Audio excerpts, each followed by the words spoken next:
Welcome to the History Makers, Black Fashion and Beauty, a Historical View. My name is Teri Agins, and I'm joined today by a fabulous panel of fashion experts, starting with Elizabeth Way, Museum Curator at the Fashion Institute of Technology, Audrey Smaltz, the legendary fashion show producer, and our menswear expert, Jeffrey Banks, menswear designer, home decor designer, and the author of 6 fashion books. Our history is a fascinating one. Let's start out with Elizabeth Way. The Black seamstresses of colonial America were America's first Black designers. These were enslaved women who worked as seamstresses for their masters. Elizabeth, tell us how they all got started. Hi, Teri, thank you.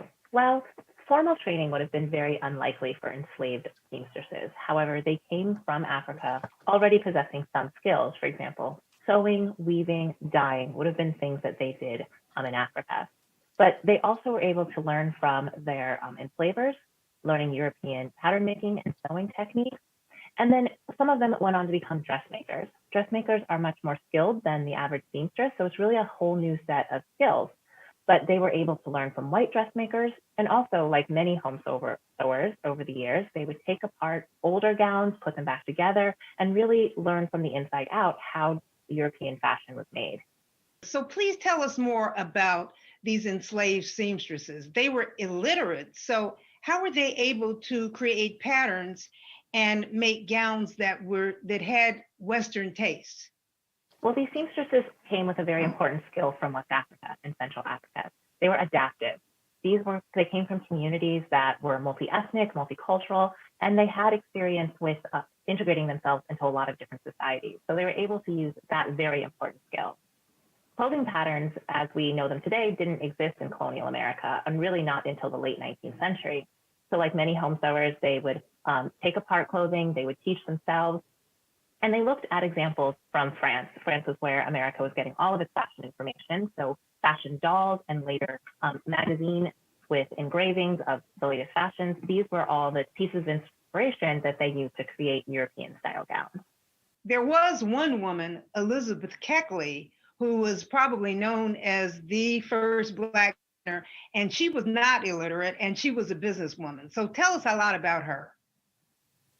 Elizabethckleys was born in 1818, and she learned 2 very, very important skills from her mother. One of them was dressmaking, and the other one was reading and writing.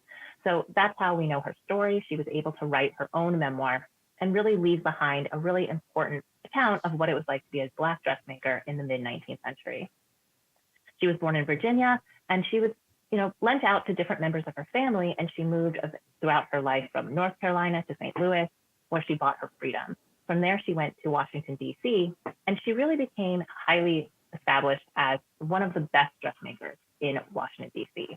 She sewed for Verena Davis, who was Jefferson Davis's wife. She was a social leader before the Civil War. And because Elizabethckleys sewed for the most important socialites, including Verena Davis, her reputation was well set by the time that Mary Todd Lincoln came into town after with her husband's presidency. So Elizabethckleys was always the first choice for Mary Todd Lincoln to pick the best dressmaker. She made 16 or 17 gowns for Mrs. Lincoln the first spring that she was working for her. And a lot of these gowns still exist in museum collections and in photographs that Mary Lincoln had taken.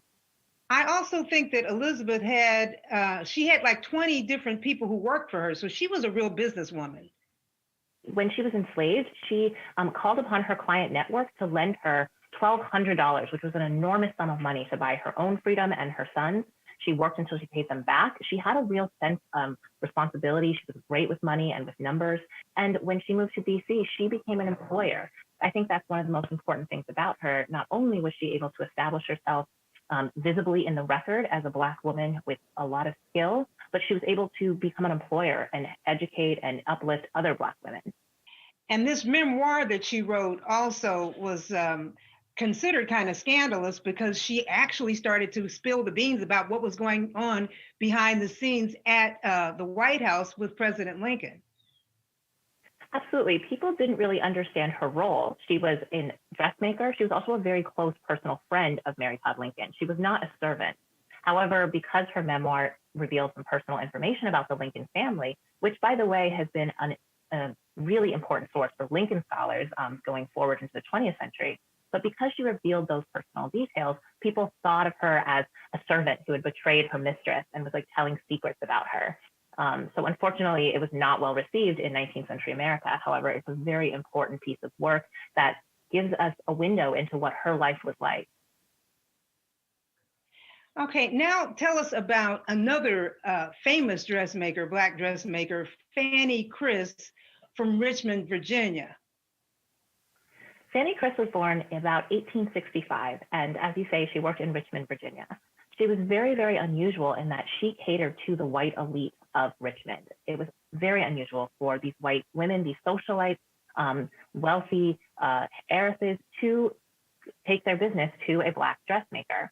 But she was very well known for her own personal sense of style and for the intense skill that she brought to her dressmaking. It was the best quality clothing that these women could get anywhere outside of Paris. Several of her gowns are still preserved at the Valentine Museum in Richmond. Absolutely. The curator there, her name is Kristen Stewart, has done a lot of work looking at Fanny Criss's material culture. And when you look at it, it's just breathtaking. The tiny little pin tucks, the lace, the way she kind of camouflaged her seams within the style lines of the clothing. She was really a very, very skilled couturier. Finally, we need to talk about Anne Lowe. Now, Anne Lowe was the legendary designer who made Jackie Kennedy's wedding gown in 1953. Anne Lowe she was born in 1898. Her grandmother and her mother had been enslaved, but she was born free. But she's a really beautiful representation of this passing down of female labor, of this very skilled dressmaking. Her grandmother had been a dressmaker on a plantation, and she, after emancipation, started her own business where she employed her daughter and later Anne.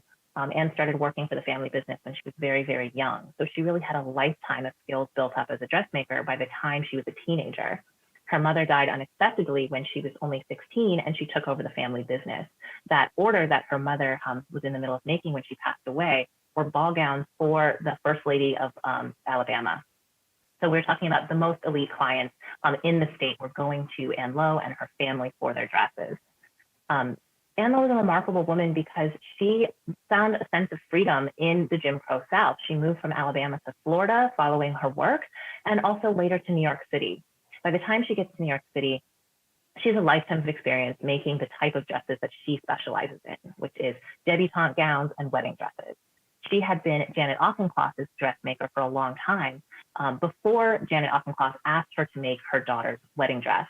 So Jackie Kennedy not only got her wedding dress from Anne Lowe, but also her debutante gowns. Anne Lowe made her sister's debutante gowns. So she was really the family dressmaker.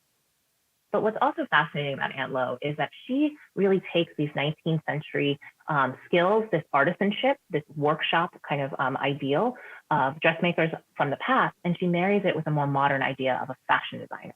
She labeled her clothing with her own name, just like we see designers do today. She got national press with Ebony magazine, also the Saturday Evening Post ran stories about her. And she really cultivated this elite clientele. She really made her business exclusive and special. And so even though she wasn't a huge brand name, a household name, she was really approaching that idea of what we think of as a modern fashion designer. Let's move to Audrey Smaltz. Audrey, you're the expert of fashion shows, Black fashion shows, and let us know how Black fashion shows really became a form of entertainment, because we think of fashion shows actually that started out on 7th Avenue as an enterprise between designers and retailers. But Black people took fashion shows to new entertainment levels. So explain to us how this all started in the 1940s. Well, in the 1940s, the fashion shows were given at the churches to raise money. This was a wonderful way to have the entire congregation and all their friends come to a fashion show, and they charged a minimal fee, and they raised money for the church, or maybe it was for the colleges and sororities. And so in the 1940s, the famous fashion show was called the $1 Million Fashion Show at Abyssinian Baptist Church. That's Adam Clayton Powell Jr. church on 138th Street, just off 7th Avenue, which is now Adam Clayton Powell Jr. And those shows were incredible, right there in the sanctuary. They put up a runway and those ladies would walk their walk, and they were called fashionettas. Ruth King was the best of all those models. Everybody modeled. I modeled for the $1 Million Fashion Show in the 50s. But Ophelia DeVore was really the fashion show queen because she had a charm school. And when you graduated from the charm school, you graduated and you had a fashion show. But before you could have a fashion show, you had to learn how to walk. And we learned all of this at Ophelia DeVore School of Charm. So fashion shows have been going on, and we traveled all over the United States. When I said travel, we went to Detroit, we went to Chicago, we went to North Carolina, putting on fashion shows for entertainment and to raise money for whatever cause they needed the money for. It was fun. Ophelia DeVore is a history maker, and Yes, she was the one. Yeah, she was the one who started out teaching everybody about how to walk, how to become a model in the 1950s. That's when you started. So tell us about Ophelia's Grace DeMarco Charm School. Well, the name of the school was the Ophelia DeVore School of Charm. And we started out on 125th Street on the same side as the Apollo Theater. I remember the address, 271 West 125th Street. And that was called the Bishop Building. Now, the part-time receptionist when I went in 1954 was Diane Johnson, but we know her as Diane Carroll. My instructor who taught us how to enter a room, walk up the steps, walk down the steps, do not look down, was none other than Miss Bea Richards, who is the actress who was Sidney Poitier's mother in Guess Who's Coming to Dinner.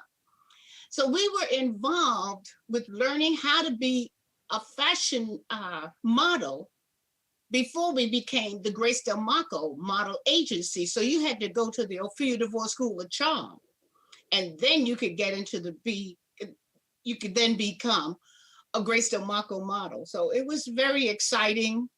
And I'll never forget one of my first jobs was with Willie Mays. So we met fabulous people through Ophelia because she was such a marketer.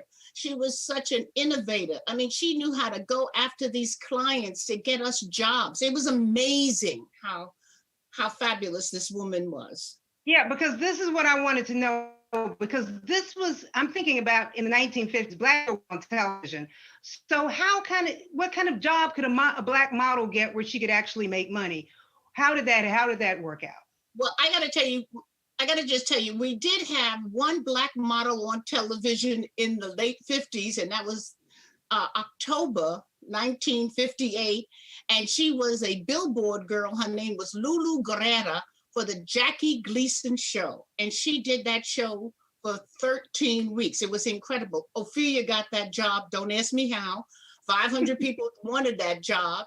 And Lulu, who was from the Dominican Republic, who was very dark, so she was the first on TV. But Ophelia, along with Mr. John H. Johnson, would go after the cigarette companies, Camel cigarettes, Lucky Strike, you name it, Kent cigarettes, Moore cigarettes. And they would go after beer companies, Ballantine beer, Rheingold beer, Schaefer beer, and tell those advertisers, you must use Black models to go into these magazines, which was Ebony magazine, Our World magazine, Sepia, the newspapers such as the Pittsburgh Courier or the Amsterdam News. So they really sold the advertisers, don't put a white woman that you run in Life magazine, in our magazine, use a Black woman. And that's how Ophelia got us jobs. I was on a Ballantine poster because of Ophelia. We were in a Schaefer beer because of Ophelia. Everything is because of Ophelia DeVore. Audrey, you went from modeling in the 1950s to then getting the dream job of fashion, working at the Ebony Fashion Fair, which started in 1958. You were a moderator in the 1970s. I remember growing up in Kansas City and so excited to come to the show and hear your velvet voice commentary at the shows. But before you tell us about the commentary of the shows, take us to Europe, because you accompanied Mrs. Johnson. Eunice Johnson was the wife of John Johnson, the editor of Ebony. You accompanied her to Europe to buy clothes for the show. Yes, I did. What a pleasure.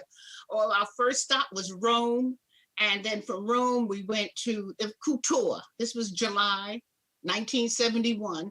And I got to meet Yves Saint Laurent, Hubert de Givenchy, Emmanuel Ungaro, Valentino Garavani, Irene Galaxine, and Eunice Johnson was so unusual because we were a journal, but they thought of us as a magazine. A magazine is a store, because Eunice purchased every gown that we showed in the Ebony Fashion Fair, because when I started, we had 87 shows for 2 years, and by 1973, we were up to 176 shows. Wow.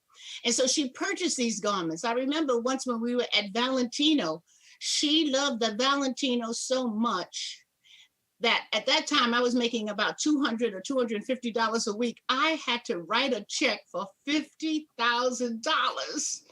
It was incredible. Wow. I did write it, right, and she signed it.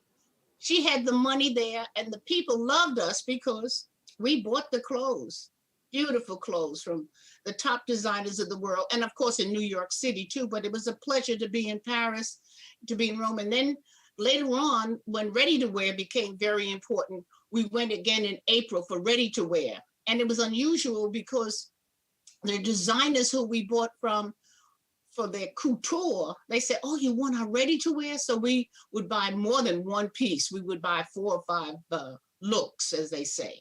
It was incredible. Mm-hmm. Audrey, I want to interrupt you for a second, because I think this is something that people need to know, that ordinarily a designer would love to get the publicity of having their clothes in a show. And this was for charity. I mean, the Ebony Fashion Fair raised over the years something like more than $50 million. Why didn't these designers, why didn't they donate clothes for the fashion show, since this was great publicity and it was for charity? Why not? They had no idea about Johnson Publishing Company. We are BLACK, Black, Negro, if you please. They're not concerned about that. They want money. They make this beautiful garment. They want to be paid. But I'll tell you the truth, some of those designers, when they heard about the shows, because we got to be famous in the 70s, they would show up. Bill Blass came to our shows, Oscar de la Renta came to our shows, and Jeffrey Bean. It was wonderful to see some of the designers. Grace Mirabella, when she was the editor-in-chief of Vogue magazine, they all came to the show, but then they realized how important we were. Now take us to the actual fashion show. I mean, these shows, the models were fabulous, all Black models. You all taught them, so they walked beautifully. There was music, and of course, there was your distinctive commentary. So we have got to take advantage of this moment. You're here. Give us a sense of how you sounded, because after Audrey did a fashion show, everyone imitated your style. So give us a sense of your distinctive commentary here. The first thing that most commentators do, I never did. I never told you she's wearing. Well, you know she's wearing it because she's got it on. I would say things like, what to wear on Sunday when you don't get home to Monday. Now, everyone in the audience could relate to that. Of course. And then there was a beautiful fur jacket. It was so magnificent, from Rome. Tiziani, I think, was the designer. And I would look at that coat, the ladies would be looking at it, and I said, ladies, you owe it to yourself. Don't pay rent today. You owe it to yourself. Or we had designers from all over the world, and we also advertised we had our models wear some clothes from Sears, and the male model would come out. We had selected the clothes from Sears ourselves, and he would come out, and I just look at it, and the ladies are swooning. And I'm saying, ladies, if you can't get to Rome, and if you can't get to Paris, Sears. Oh, they would scream. They couldn't believe that was Sears. How about the black designers? The black designers. Tell us about them. Oh, SB stands for Soul Brother, and Soul Brother Stephen Burrows. And I would say Willie without the E, Smith. And then SB was also for Scott Barry. It was we had a wonderful time. But I got to tell you, one of my favorite lines, a beautiful jersey gown that just clung to this woman's fabulous body. And she would walk the runway and I wouldn't say anything. And then I'd say, and what do you suppose she's wearing underneath that gown? And I'd say, Hanes pantyhose. And the people just screamed. Yeah, your commentary was famous. I mean, we all just, it was, part of the whole show, and it added to the drama and the sophistication, because we felt like that we were in a Paris atelier, and we were right there in Kansas City or St. Louis or in many of the cities where the shows were done. But I wanted to tell you, we had some famous people who came to our show. Sammy Davis Jr. came to our show. Muhammad Ali would come to our show. In fact, Muhammad Ali was Cassius Clay in 1970. And then in 1970, when I started, he became Muhammad Ali. He would come backstage and say, I want to meet some of these models. He came backstage unannounced, but it was okay with his entourage. And Jackie Robinson came to our shows. And of course, when we were in Washington, D.C., the congressmen's wives would come. Ron Dellums would come. His wife would bring Congressman Dellums, and Mickey Leland from Texas. Oh, we had fabulous people who would come to see the Ebony Fashion Fair because we traveled in all the top cities. Yeah, no, it was something memorable and something that we will all remember. 50 years of Ebony Fashion Show. And tell us what this meant, Audrey, to young Black people like me. I'm a teenager watching this fantastic show. I've never been east of Chicago. All the kids who wanted to be models, designers, tell us what the Ebony Fashion Show meant for them. Well, we were truly the role model, and they could look up and say, I can do that. It was when I started with Ophelia DeVore. She used to do the commentary, and I said, oh, I can do that. I didn't want to be the model. So when they looked at the models at the Ebony Fashion Fair, they could go on and to be really fabulous models. In fact, Judy Pace and Richard Roundtree, Pat Cleveland, all Ebony Fashion Fair models. They came to a show. Pat was 16 years old. In fact, she was too young and she brought her mother along. So her mother was a part of the show work backstage. We just gave— And Roundtree was Shaft. Richard Roundtree was Shaft. Oh, yes, Shaft. He wasn't Shaft then, but look what all of those models for many years, from 1958 to 2009, all did so well, and we still stay in touch. So young people had something to really look up to. Do I want to be a designer? Do I want to be a stylist? Do I want to be a model? What can I do? Oh, when I be an illustrator. It was just incredible what Eunice and John Johnson did for the world. Yeah, and then of course the Ebony Fashion Show then inspired, the Black Caucus did fashion shows. I mean, fashion shows are something that Black Americans, we actually invented the craft, the show of fashion and turned them into real entertainment. And we have that to thank to the Ebony Fashion Show and back to the church shows. That's right. Now let's turn to menswear and Jeffrey Banks. Jeffrey, you got your start in menswear on 7th Avenue back in the 1970s. Plus also you are distinguished because you won two Cody Awards, one when you were 22 years old, and the Cody Award is the Oscars for the fashion industry. You won two of those, and you've written 6 books on fashion. So start out telling us about when Black men started to have impact in fashion across the world.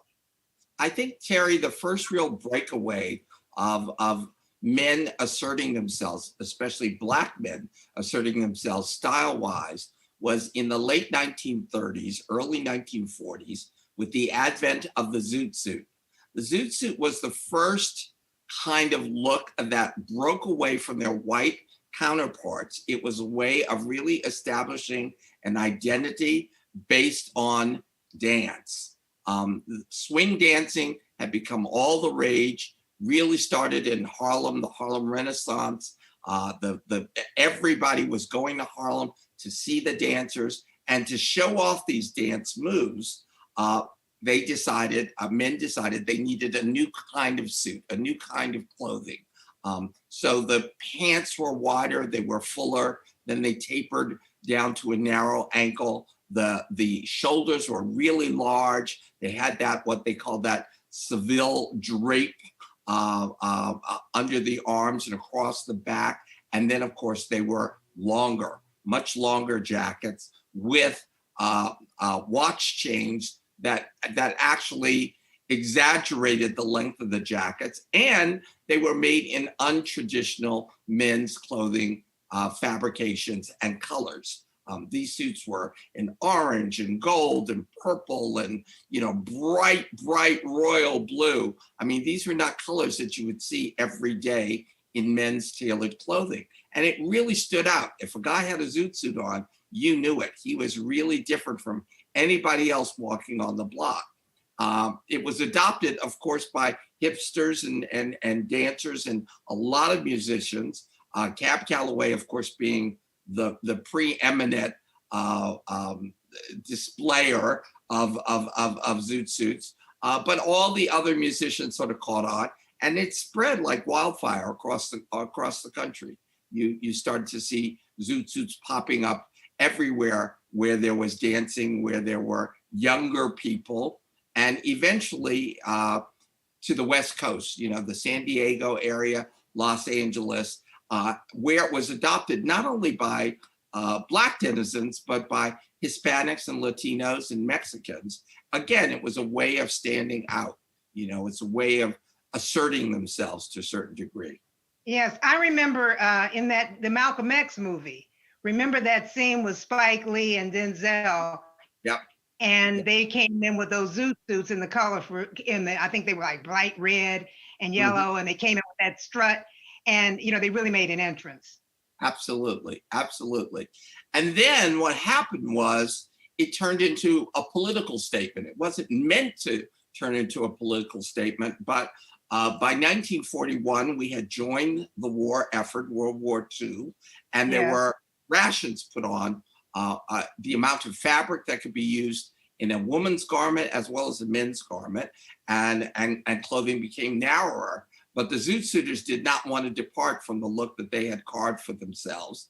And they found these outlaw tailors who would make up this thing. You didn't see these things. This was not off the rack clothing, but they found little pockets of tailors who would make these suits for them, actually defying the law because they were using more fabrication for it.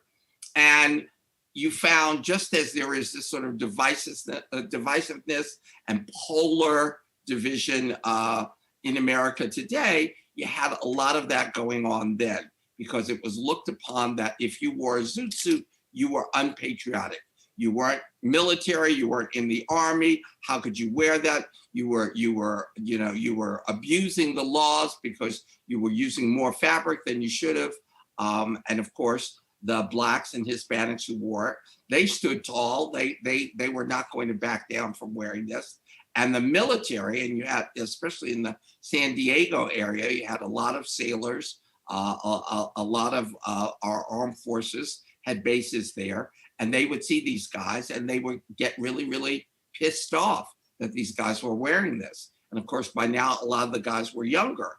And eventually it came to a head around June 7th and June 8th, 1943, where there were actually race riots in the Los Angeles. The Zoot Suit riots. I remember, and those riots actually spread across the country, but that's where they really started. And you had people who were bussed in or taken in. Cab drivers were giving free rides to military men to come in and try to beat up Hispanics and Blacks who were wearing these Zoot Suits. People were pulled off the streetcars, pulled off the buses, and beat up just because of what they were wearing. Okay, so that was a controversial fashion statement that Black men started, and it became a political statement. Take us the second wave of Black style in America, which started in the 70s with Black men with Isaac Hayes. I mean, you were telling me a little bit about Shaft. So talk about the 70s, the whole Black is beautiful period. Well, you know, in the 60s, you have what was called the Peacock Revolution, but that was really done by white men, because up to that point, most middle-class Black men in America, they wanted to look like their white counterparts because they wanted to get ahead in business. But by the time the 70s rolled around, they were self-assured in their dressing, in their being. And of course, the phrase Black is beautiful really came to the fore. All of a sudden, you found afros being worn not only by men, but by women too. The idea of being Black was something to be proud of and not to be ashamed of, not to be hidden. Right. And so there was this whole kind of dressing that happened. Again, stronger fashion, brighter colors, bell-bottom pants, platform sole shoes, you know, a lot of leather, patchwork leather, you know, in cognac and camel and tan colors all patched together, you know, leather jackets, leather trench coats, lots of hats being worn, chains, Nehru jackets. And all of a sudden, for the very first time, I think, in American history, it was hip to look like the Black men who are wearing these clothes. All of a sudden, people wanted to look like, people who weren't Black wanted to look like Isaac Hayes, wanted to look like the Isley brothers, wanted to adopt that dress because it was cool, it was hip, it was fly. That was the word, you know. And all of a sudden, that music was on everyone's lips, you know, whether it was Stevie Wonder, whether it was Isaac Hayes. Isaac Hayes and Love Unlimited, you know, all of that. I mean, that was really, really cool. You went to clubs and that was the music you heard. That was the music that you sought out. And all of a sudden, that was the way you wanted to look too. Let's also talk about in the 1970s when you were a force in fashion, because there were other Black male designers. I'm thinking of Willie Smith and Stephen Burrows, Scott Berry. You all were actually not only just designers who did fashion shows, but you all had real retail power at stores like Saks Fifth Avenue and Bendel's. So tell me, why was this first wave of Black designers so popular at retail? Well, the 70s was really a dividing time, certainly with women's fashion, between the 60s and the 70s, because the 70s was the first time that you got body conscious dressing, that women were, you know, burning their bras. They were wearing pantyhose instead of girdles. You know, they were wanting clothing that was supple, that showed off their bodies. And of course, Stephen Burrows and Scott Berry were really the sort of pinnacle of that. When Stephen showed in Paris, it changed fashion. It absolutely changed fashion at the Battle of Versailles, because up to that point, it was, you know, ladies who lunched suits with gloves and matching bags and shoes. And that whole look was thrown out. All of a sudden, it wasn't cool to look that way. It was much cooler to look the way Stephen Burrows put you in matte jersey, or the way that Scott Berry put you in beautiful knits and jersey and leather with jersey. That was the cool factor. And I think what happened for the first time was that American fashion became colorblind. You know, people bought clothes because the clothes looked good. This wasn't Black design. It wasn't white design. It was just great design. It was really great design. Willie's forte, which I think was phenomenal and something he's not been given a lot of credit. He wanted to dress the masses. He felt that everybody was entitled to look good, no matter what pocketbook they had, whether it was men, women, the working girl. He wanted her to be able to buy 3 or 4 outfits a season and not break the bank and still look stylish and fashionable and put her own stamp to it. And of course, the women that he dressed, his sister, Pat Cleveland, Norma Jean Darden, you know, all of those girls, Bethann Hardison, they had their own style too. So they imbued his clothes with their style. And for the first time, it wasn't a bad thing to be designing affordable clothes. Yeah, and that was a revolution. Now, we're talking about the Willie Wear label, correct?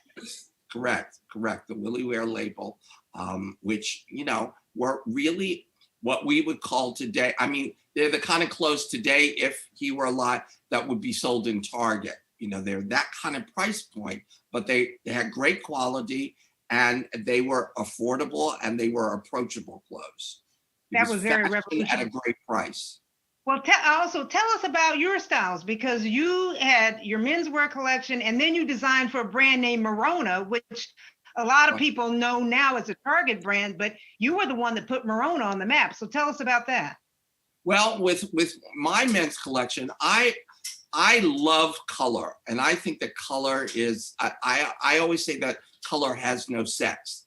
And in the 70s, when I was making peach Harris tweed jackets or lavender corduroy pants, you know, people thought I was a little crazy. But I don't think that color has a sex, and color is just something that appeals to your senses, and either you like it or you don't like it. I mean, I always equate it with what's going on today. You turn on the news at night, you know, every anchor has a lavender tie or a pink tie or a peach tie, you know, or chartreuse tie.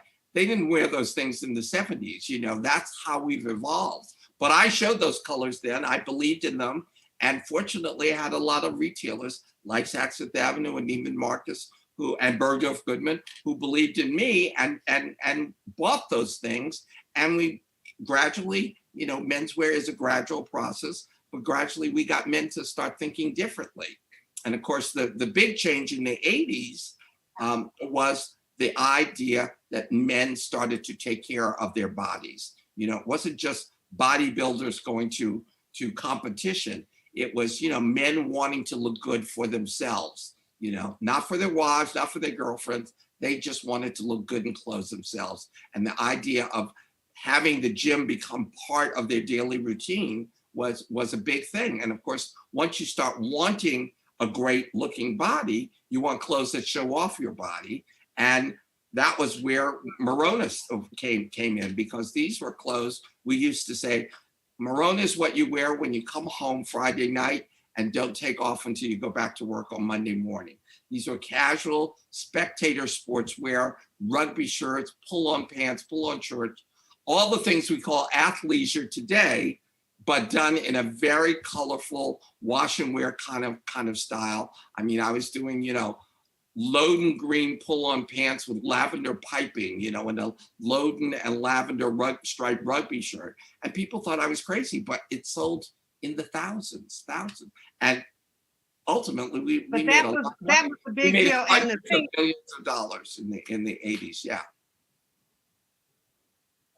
Yeah, the one thing I just wanted to add to this is that a lot of people, a lot of young designers think like, oh, you know, Black designers just got started in the last few years, but Merona was a brand a lot of people probably didn't, because it wasn't Jeffrey Banks from Merona, it was just Merona. Right. And so people did not even know that you were a Black designer. And the same thing with, I'm certain with Willie Smith and some of the other designers, that they didn't necessarily know they were Black, because obviously we didn't have all this, we didn't have the internet, and you didn't really get to see designers the way that we see them now. And so, but Black designers, we just want to remind everyone that Black designers were always had a presence in fashion across every area, not just something that would be identified as Black, but just, you know, really responsible for designing really good fashion. Thanks so much, Jeffrey. That's great. You're very welcome. Now, I want to introduce the members of the StyleMakers Committee. And the StyleMakers Committee are experts in fashion and beauty who advise the HistoryMakers. The members include myself, panelist Audrey Smaltz, hairstylist John Atchison and Lee Jones, shoe designer Tiania Barnes, hair care entrepreneurs Denise Gardner and Lisa Price, fashion publishers Lafayette Jones and Sandra Miller Jones, Harlem's Fashion Row founder Brandis Daniel, fashion journalist Constance C.R. White, and fashion designers Kevin Hall, B. Michael, and Mimi Planche. Our gratitude goes to Mimi Planche. Mimi donated the design for the HistoryMakers 20 at 2020 commemorative t-shirt. Now we're happy to take a few questions from the StyleMakers committee who are with us today. The first question goes to John Atchison. Well, the question I have has to do with Black women and cutting their hair. But I mean, the thing that I heard when I came into the business, Black women do not want a haircut. So why are you cutting your hair? How are you going to do that? And my question is, what gave the women on the panel, what gave you the courage to have your hair cut when the belief was if I cut my hair, it won't grow? I'm trying to get it to grow, and now you want to cut it off. So where did that courage come from? Okay, Audrey, you want to take a crack at this one? Hi, that's a good question. And I can answer that because in the 1970s, when John moved to 55th Street between 5th and 6th Avenue, before that he was with Vidal Sassoon. And like we say, Black women want long hair, lots of hair. Well, when you got a John Atchison haircut, girl, you were fabulous. He took that hair and cut it back there and it would swing. And you could swing your hair, honey, just move. That was the haircut. You wanted to go to John Atchison to get that. And he trained so many young people to learn how to do that cut that he learned in wherever he learned it. I know through Vidal Sassoon. So John, you were the one who encouraged us because we would see women in the street, we would stop them. Girl, where did you get your hair cut? Girl, who did your hair? Who does your hair? John, you started it all. Because you weren't just taking a little bit off, you were taking a lot, but it had style.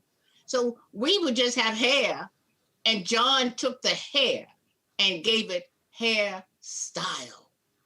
Okay, the next question goes to Lisa Price. So mine may be more of a comment than it is a question. It's something that I've observed in the beauty industry, and I'm just curious if the fashion panelists have noticed this as well. Because as African Americans, we tend to have to encourage ourselves. The industry doesn't usually tell us that we're beautiful. They didn't come to us and talk to us about what was fashionable and what we should wear and shouldn't wear and how we should style our hair or cut our hair. And we discovered it for ourselves. We learned it from our mothers, from our grandmothers, from our sisters.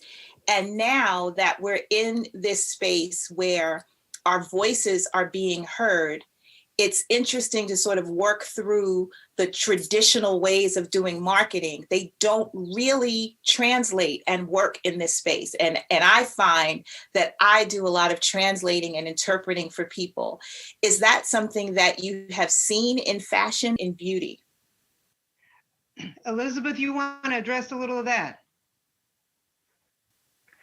Absolutely. I think that, mainstream society, mainstream businesses ignored Black women, Black people for so long that it actually created an opportunity for people like Annie Malone and, of course, Madam C.J. Walker to be entrepreneurial, to start their own businesses.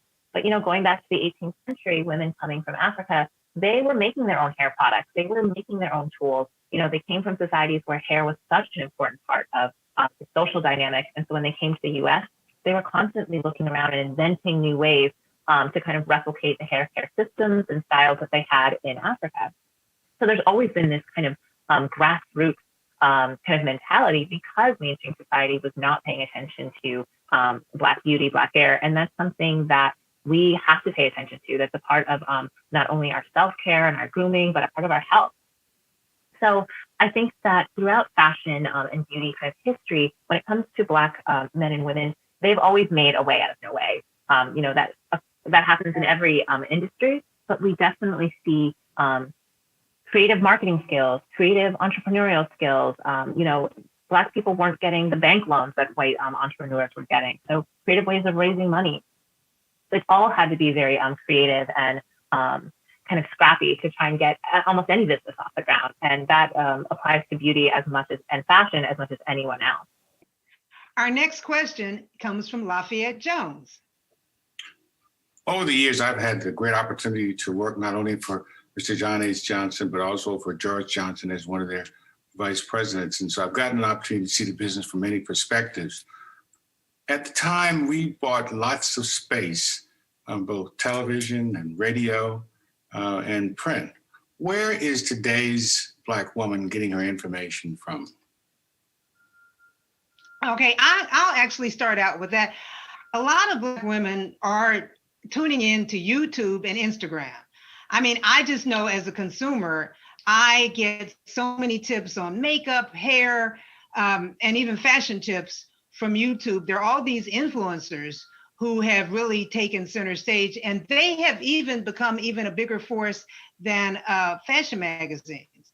And we've got some really important Black influencers who, we got June Ambrose, you see some things from Fashion Bomb Daily, and then a lot of just ordinary Black women who have a knack for fashion or makeup and hair.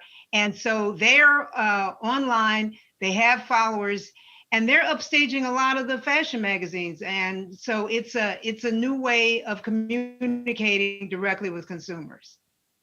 The next question is to Sandra Miller Jones. Hi, Sandra. Hi, how are you?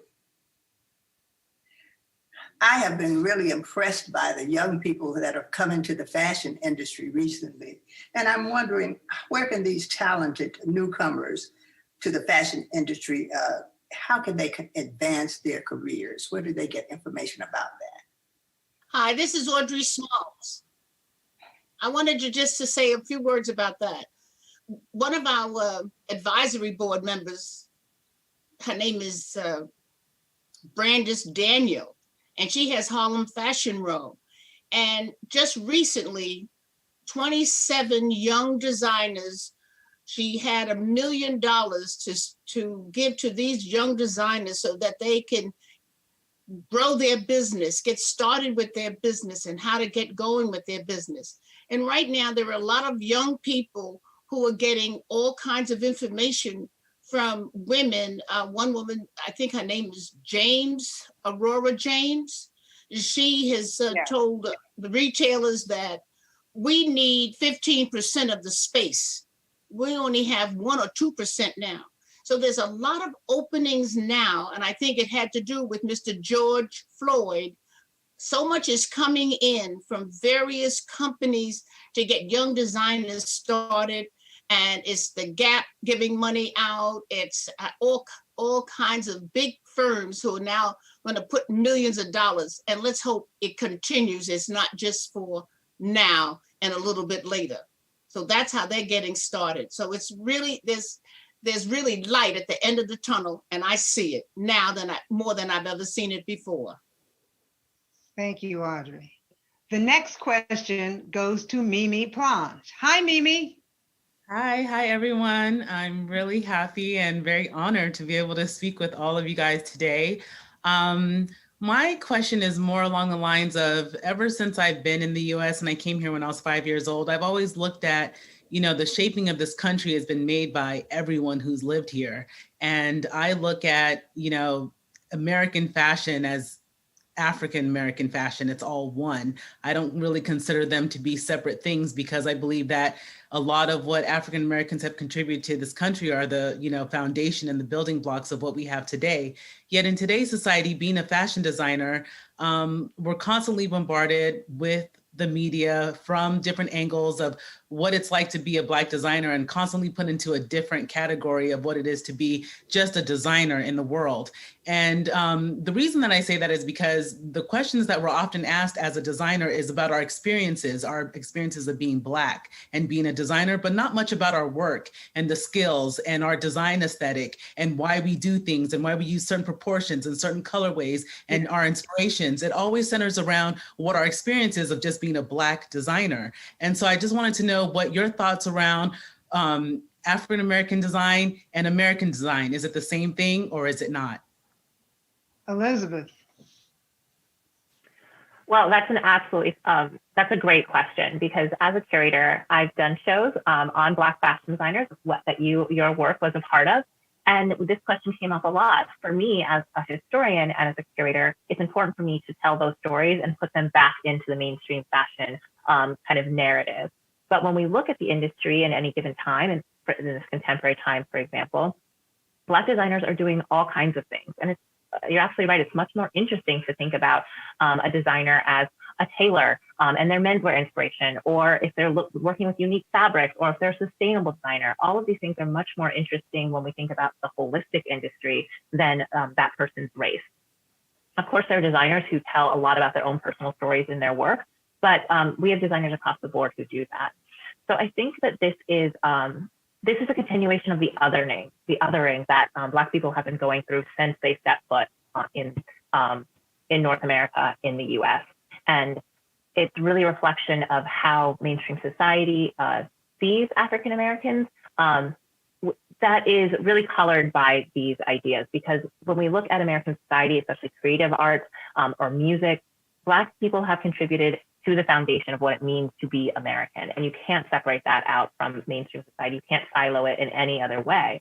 So I think that this is a perspective that is false, but one that unfortunately is very continual.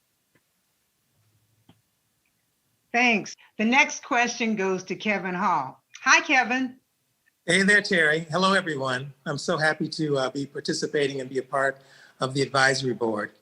I have a question. In today's world, everything is so revealed and people will say anything that they want to say. There's no filter. I'm just wondering if Elizabethckleys Business was greatly impacted after she revealed what she revealed about the Lincoln family. Elizabeth? Absolutely. She lost a great deal of her business after her memoir came out. She actually lost her friendship with Mary Todd Lincoln. She was very adversely affected by this. And part of her motivation for writing this book was to help raise money to help support Mary Todd Lincoln. She was left largely destitute after the death of her husband. So she really came at this project with the best of intentions and was really punished for it. So that was very, very unfortunate. She was able to rebuild her business in certain ways, never to the extent of its size in the 1860s. But later in life, she actually moved out to Ohio and was the head of the domestic science department at Wilberforce College. So she was able to transition later into her life into more of a teaching and education role that really positively impacted her students. But no, that was a huge blow to her business. Thank you. Thank you. And now let's welcome Tiania Barnes. Hey, Tiania. Hi, Teri. Good afternoon, everyone. Thank you for having me. I'm so happy and excited to participate in the Q&A today. I have a quick question and an observation kind of combined in one. So as a footwear designer and doing my due diligence and research in the area of footwear, there has been very little history from a footwear perspective when it comes to African-American designers. In the last 10 to 20 years, we've made headways. There's been several, footwear designers that are emerging designers, but no real established designers. We're all getting there, right? Including myself, but no established designers that we can go back and reflect on from a historical standpoint.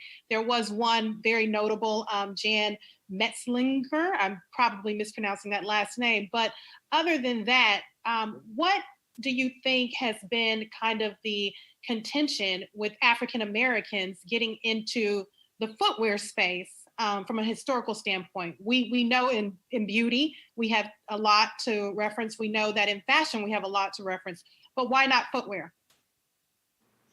Elizabeth. Well, footwear is not something that has been covered as much as it should have when we think about fashion history. We're still, as curators and historians, we're still catching up covering even mainstream footwear.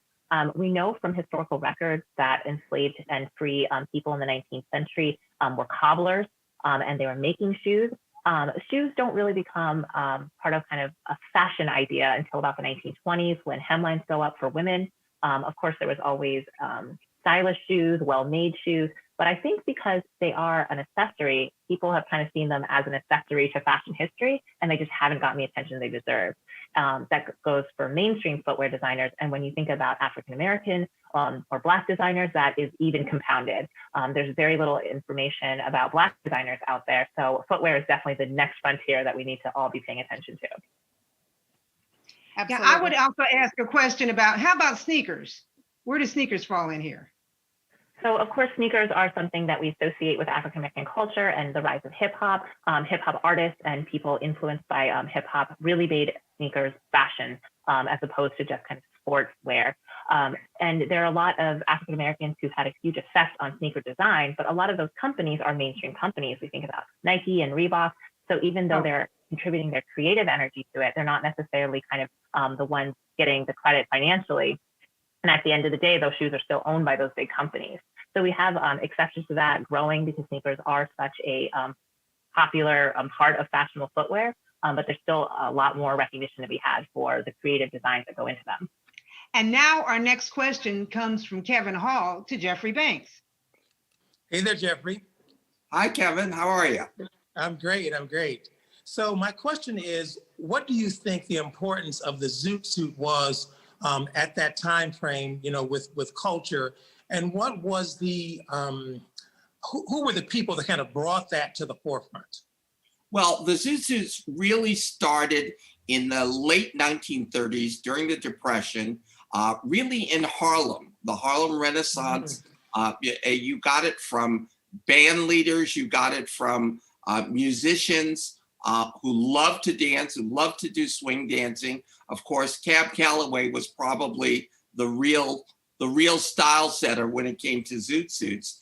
And the Zoot Suits were fashioned in such a way to show off the dance moves. So they were ample, very full trousers, which came down closer at the ankle. They were longer suit jackets, long watch fobs, exaggerated hats that went from a pork pie to almost a sombrero type of hat. These were the things that really made, and of course the colors were loud and flashy. It was a way for African Americans initially to really make a statement, men to make a statement about their clothing dress. Then it kind of spread across the country to Chicago, to Detroit, eventually to the Los Angeles area. And by 1941, when we got into the war, there was rationing on fabric. Wool, silk, cotton all became very important fabrics for the war effort. And so there was a lot of rationing of the amount of fabric that could be used. The kids who loved the Zoot Suits, and these were by and large younger people, had now grown from just Blacks to Hispanics and other sort of disenfranchised minorities who wanted to stand out. And they found these sort of outlaw tailors who would make these things, even though the restrictions were very limited on fabric. And so again, it was like it was a badge of, you know, youthfulness to wear a Zoot Suit.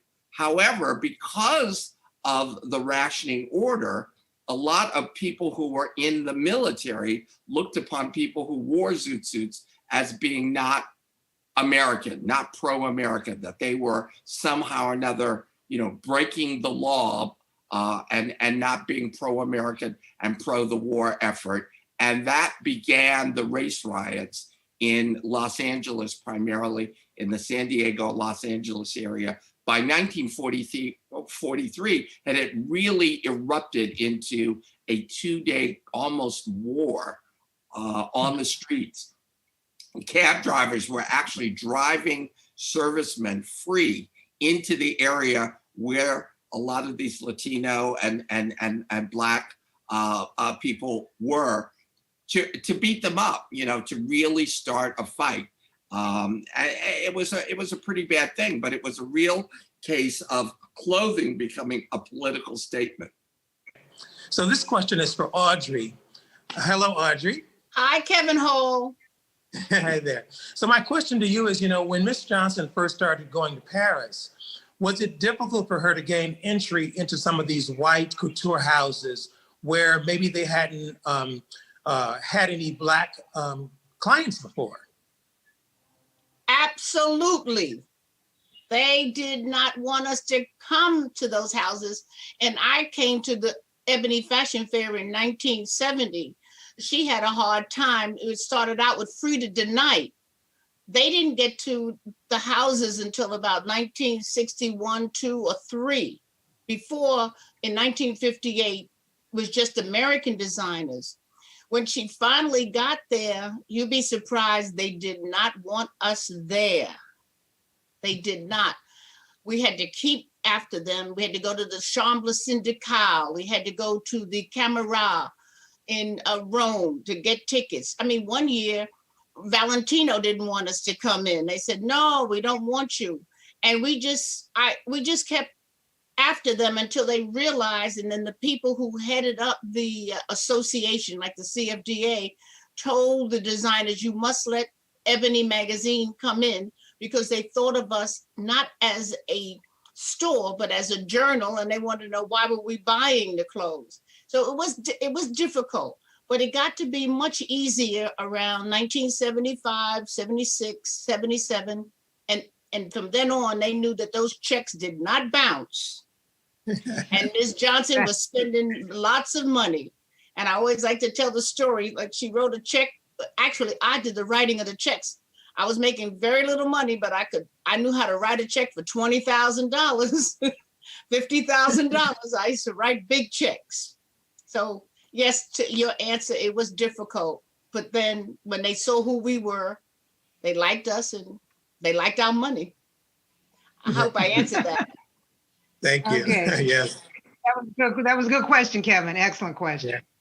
Our next question comes from John Atchison. Hey, John. Hello. I want to ask this question. There was a period where the press and curl and the hot comb was being used, and particularly by an outstanding stylist named Frenchie Casimir. And what he did with just the press and comb and straightening that hair with the hot comb was phenomenal. Then you had other stylists who were doing the same, Olive Benson, Thomas Hayden, James Harris, and they were doing styles with long hair, and then the chemical relaxer came along, people were straightening their hair. And I just wanted to know, what was it like to transition from the hot comb into the relaxer and straightening of the hair chemically? Audrey, that question has your name on it. All right. I remember when I started going to Casimir, Frenchie Casimir, because of the Ophelia DeVore School of Charm. That's where Frenchie taught hairstyling to all the young ladies who went to the Ophelia DeVore. And I started out press and curl. But then he did something else, John, as you remember. It was called lustre silk.